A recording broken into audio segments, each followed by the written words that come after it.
Isn't it curious how often heroes need to cross a river to move from one world to another? From the world of the endless road to the world of idleness.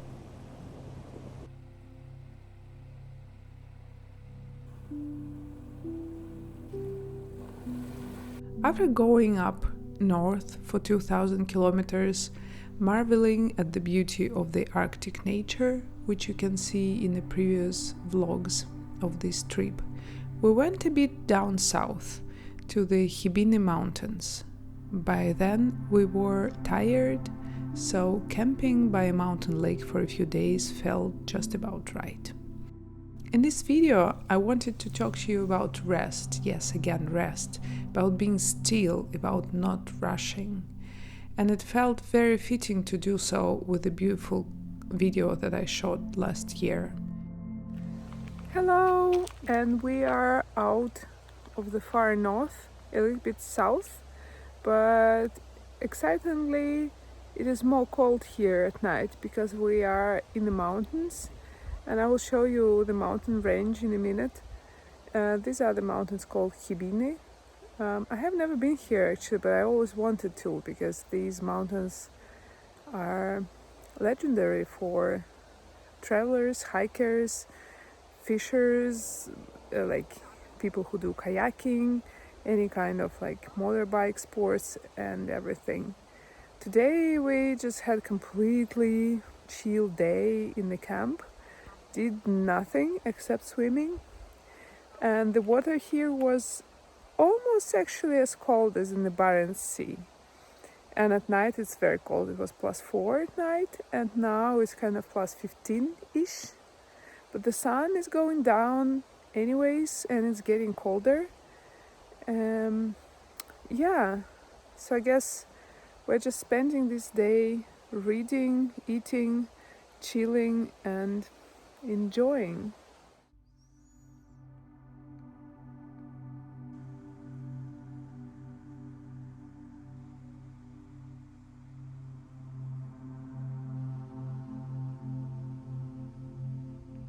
As much as I want to rush to the next shiny thing, and man, I have them, I have a lot of shiny next things, I also want to calm myself, to finish this whole northern vlog that I started, to give myself more time to think about those past events, to remember that trip from more than a year ago already.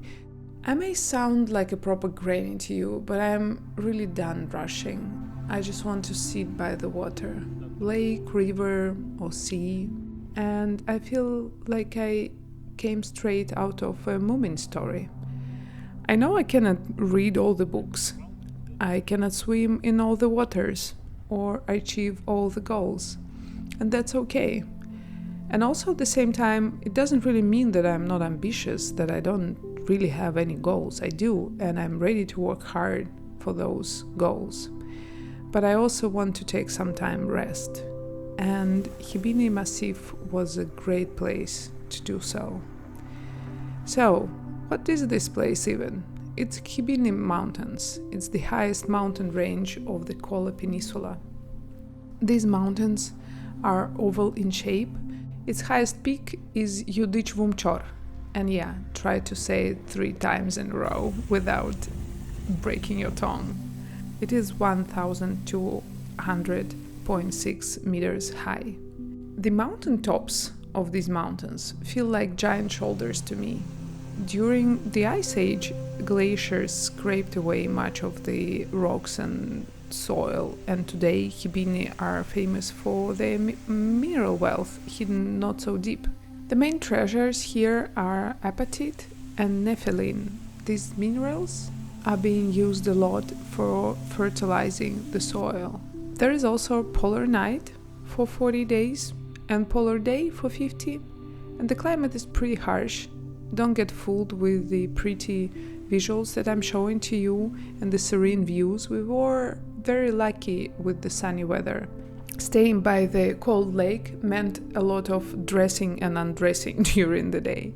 I could tell you soft and fluffy things, like how we visited a mineral museum, or how you can come here in winter to do skiing under the northern lights, or how this is home to the northernmost botanical garden in the country.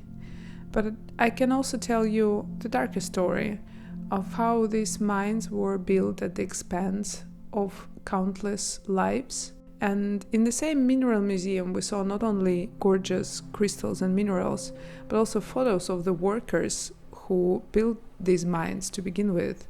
And some of these people were Astrakhan fishermen, the same people who were forcefully brought up north to the Arctic shores, to Дальний Зелен Sea, where we just been a week ago. They were moved once again, against their wish, down south here, and the weather here is much harsher, as I said, and a lot of them died on those mines. And sometimes I wish I could just make uplifting videos, purely aesthetic, But I always end up bringing in the dark. I'm sorry for that. After staying at the lake for a few days, we did a long road back to St. Petersburg and then in Moscow, and then I got back to Spain. It was more than a year ago. This whole journey changed me as a human being, and this is also, I think, somehow connected with the idea of rest. And I hope that you liked the last part of the Northern Trilogy. Thank you for joining me on this journey. Stay sane, stay safe, and see you soon.